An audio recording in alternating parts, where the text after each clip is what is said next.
You have mastered the art of being invisible while standing in the center of the room. It is a precise performance, isn't it? That slight upward tilt of your lips, the controlled cadence of your voice, the way you nod at exactly the right moment to signal that you are listening, even when your mind is a static-filled void. You are the architect of your own containment. Every time someone asks if you are all right, the words "I'm fine" tumble out of your mouth with the muscle memory of a reflex, smooth and polished as a stone. But deep down, beneath the ribcage where the air feels thin, there is a cold, sinking realization: you are not fine. You are merely terrified. You are terrified that if you ever drop the facade, if you ever allowed the jagged edges of your exhaustion to show, the people around you would recoil. You believe that your value is tethered to your utility, that you are only lovable as long as you are the pillar, the listener, the one who never demands space. So, you carry the weight in silence, convinced that to ask for help is to invite abandonment, and to show your cracks is to prove that you were always a burden waiting to be discovered.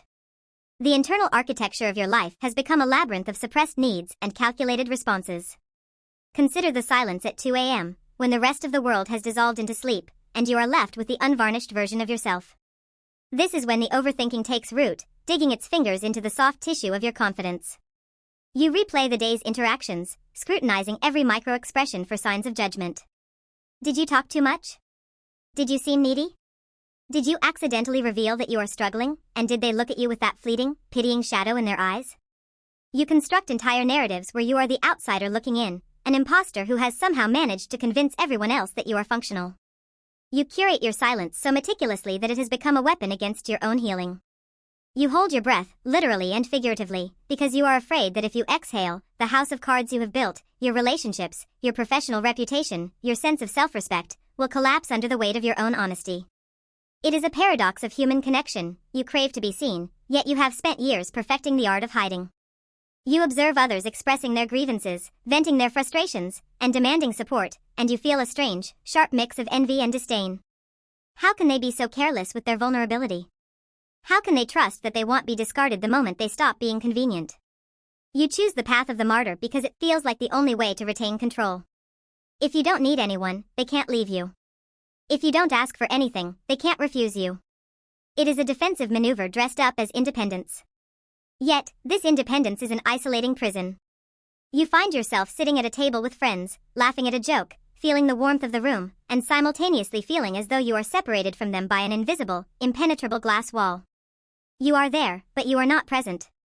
You are observing your own life as if it were a film, waiting for the moment when the audience realizes you are faking it and walks out of the theater. During the day, the mask stays clamped tight. You take on extra work because saying no feels like a betrayal of your role as the reliable one. You offer advice to others, solving their problems with clinical precision, while your own life feels like a collection of unresolved knots. The irony is suffocating: you are the emotional anchor for so many, yet you are drowning in shallow water. There is a specific kind of agony in being the person everyone relies on, knowing that if you fell, there is no one waiting to catch you because you never gave them the instructions on how. You have conditioned the world to believe that you are self-sufficient, that you are the storm-proof shelter. To change that now would feel like a lie, a betrayal of the character you have spent years portraying. And so, the cycle repeats. The morning alarm rings, and you put on the face, the tone, and the composure. You swallow the anxiety, you ignore the tremor in your hands, and you step out into the light, ready to perform the role of the person who has everything under control. This cycle feeds on your fear of being a burden. You define burden as having needs, as being complex, as being anything other than light and easy. But this definition is a lie you tell yourself to stay safe. You look at the people you love and realize you would never label them a burden if they reached out to you. You would hold their hands, you would listen to their silence. Yet, when the mirror is turned toward you, the logic shifts.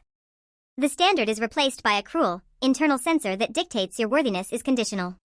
You feel like a delicate glass object that is perpetually on the verge of shattering, and you believe that if you ever did break, the shards would only serve to hurt those who dared to pick you up. You are protecting them from the real you, unaware that by withholding your truth, you are denying them the opportunity to truly know you. You are creating a superficial intimacy that lacks the depth of genuine struggle, starving your relationships of the very substance they need to survive. Perhaps the most exhausting part of this performance is the dissociation. There are moments when you look in the mirror and do not recognize the eyes looking back. They are tired, not just with a physical fatigue, but with a spiritual depletion that no amount of sleep can fix.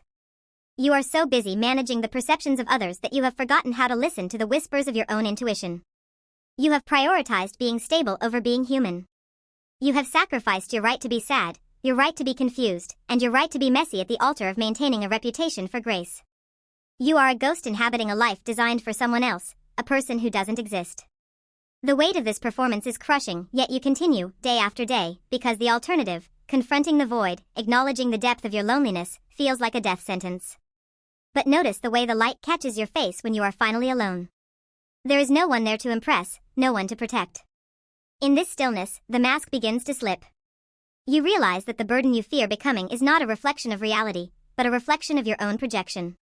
You are afraid that you are unworthy of unconditional support, so you preemptively deny yourself the right to ask for it. The truth is, you are not protecting others by hiding, you are merely starving yourself of connection.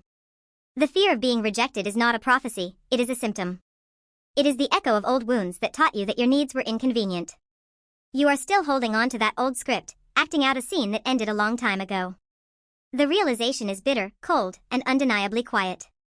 You are not trapped because the world demands you be strong. You are trapped because you have forgotten that you have the authority to put the mask down. You don't have to be the pillar. You don't have to be the silent hero of a tragedy that only you can see. You are allowed to be small. You are allowed to be difficult. You are allowed to be a person who needs, rather than a monument that stands. The silence you have been keeping is not a shield, it is a wall, and for the first time, you can feel how heavy the bricks are. You don't have to break them all today. You just have to acknowledge that they are there. You are not a burden. You are simply someone who has forgotten how to be human in the company of others. And in this realization, for the first time in a long time, the silence doesn't feel like a prison. It feels like a space. A space where, finally, you can begin to breathe, just for yourself, without an audience to judge the pace of your heart. Everyone thinks you are strong because you never cry. You are only silent because you have nowhere left to fall.